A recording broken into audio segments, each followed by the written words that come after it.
భావిస్తున్నాము. పెద్దన్న పాత్ర మీరు పోషించండి అని చెప్పి ఒక అడుగు ముందుకేసి చెప్పడం జరిగింది. ఆ తర్వాత జాతీయ ఎన్నికల తర్వాత నరేంద్ర మోడీ గారు మూడవసారి ప్రధానమంత్రిగా బాధ్యత స్వీకరించిన తర్వాత ఇప్పటి బడ్జెట్లో తెలంగాణ రాష్ట్రానికి అవసరమైన నిధులను, అవసరమైన ప్రణాళికను పొందుపరిచి తద్వారా తెలంగాణ రాష్ట్రానికి సహకరించమని చెప్పి మూడవసారి ఢిల్లీకి వెళ్ళి ప్రధానమంత్రి గారిని కలవడం జరిగింది.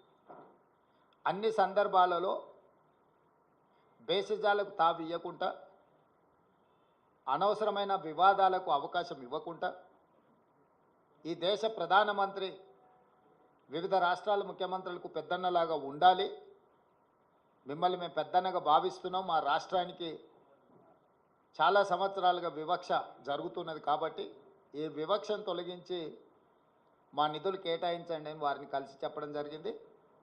కేంద్ర ప్రభుత్వంలో ఉన్న మంత్రులందరినీ కూడా కలిసి విజ్ఞప్తి చేయడం జరిగింది. కానీ ఈరోజు వికసిత్ భారత్ 2047లో 48,21,000 కోట్ల రూపాయలతోని బడ్జెట్లు ప్రవేశపెట్టి, అదేవిధంగా బడ్జెట్ మొత్తం సారాంశాన్ని చూస్తే మొత్తం బడ్జెట్లో తెలంగాణ అనే పదాన్ని నిషేధించిండ్రు. తెలంగాణ అనే పదాన్ని కూడా పలకడానికి కేంద్ర ప్రభుత్వము ఇష్టపడడం లేదు.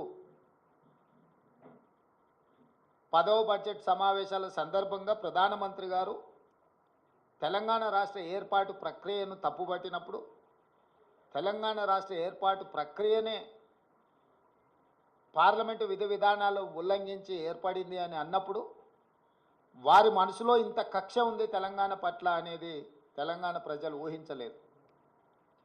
వారు మొదటి నుంచి ఎందుకో తెలంగాణ పట్ల వివక్ష కాదు కక్ష చూపిస్తున్నట్టుగా అనిపిస్తుంది. గతంలో కేంద్రంలో ఉండే ప్రభుత్వాలకు ప్రతిపక్ష పార్టీలు అధికారంలో ఉన్న రాష్ట్రాల పట్ల వివక్ష చూపిస్తారని చర్చ జరిగితే అది ఎట్లుంటుందో మాకు అర్థం కాలేదు. కానీ ఇప్పుడు నరేంద్ర మోడీ గారి ప్రభుత్వము వివక్ష కాదు కక్షాపూరితంగా తెలంగాణ ప్రజల పట్ల వ్యవహరించింది అని చెప్పి స్పష్టంగా మా ప్రభుత్వం భావిస్తున్నది. ఏపీ పునర్విభజన చట్టంలో భాగంగా ఆంధ్రప్రదేశ్కు రాజధాని నిర్మించడానికి, ఆంధ్రప్రదేశ్కు పోలవరం నిర్మించడానికి, ఆంధ్రప్రదేశ్లో వెనుకబడిన జిల్లాలకు నిధులను కేటాయించడానికి, ఎన్ని రకాలుగా ఆంధ్రప్రదేశ్కు నిధులను కేటాయించాలనో అన్నిటికీ ఆంధ్రప్రదేశ్ పునర్విభజన చట్టాన్ని ప్రస్తావిస్తూ ఆ నిధుల కేటాయించడానికి ఒక అవకాశంగా తీసుకున్నారు. ఆంధ్రప్రదేశ్కి ఇచ్చే నిధులను ఆంధ్రప్రదేశ్కు ఎందుకు ఇస్తున్నారని మేము అడగడం లేదు. పునర్విభజన చట్టంలో భాగంగా ఆంధ్రప్రదేశ్కు నిధులు ఇచ్చినప్పుడు పునర్విభజన చట్టంలో భాగంగా తెలంగాణకు నిధులు ఇవ్వాలన్న బాధ్యత కేంద్ర ప్రభుత్వానికి లేదా?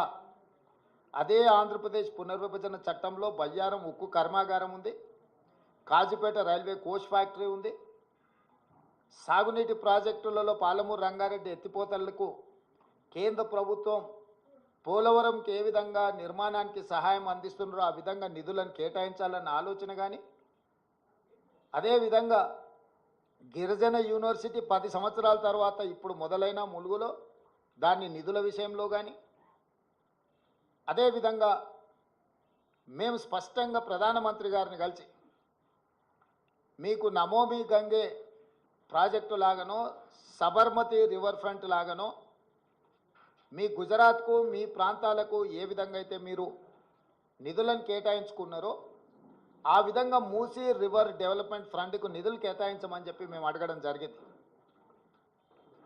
విశ్వనగరంగా